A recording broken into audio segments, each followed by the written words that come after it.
kamusta na yung kalagayan mo ngayon? Okay lang po. Medyo nahilo po kanina. Sobrang init po. Tsaka nasiksik po. Bakit? Bakit ka nahilo? Simula ba doon sa pinanggalingan ng ating Poong Nazareno, sumabay ka? Hindi po. Saan ka ba nagsimula ng sumabay? Doon lang po. Sa dulo po. Ano ba pangalan mo? Marian po. Marian? De Los Reyes. Oo, Marian. De Los Reyes. Taon-taon mo ba itong ginagawa? Ngayon lang po. Ngayon lang. So, ano ang nag-udyok sa'yo para sumama sa parada ng Poong Nazareno?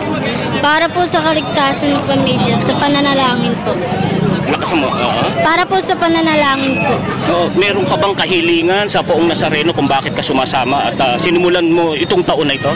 Opo. Sana po maging ligtas kami mga magkakapamilya. Mailigtas ang pamilya mo? Oo.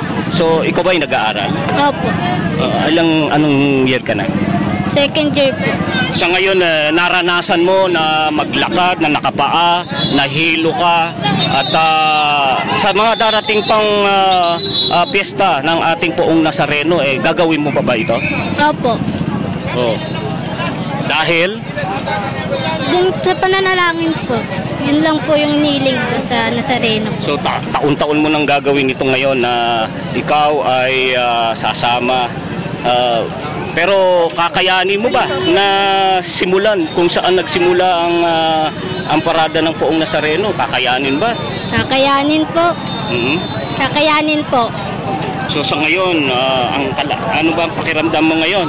Ngayon ay bagamat ikaw ay nahilo, ano ngayon ang pakiramdam mo nung ikaw ay nakapaglakad, nakasama sa parada ng ating Poong Nazareno? Okay lang po. Okay naman? Opo. Sige, maraming salamat sa iyo. Thank you.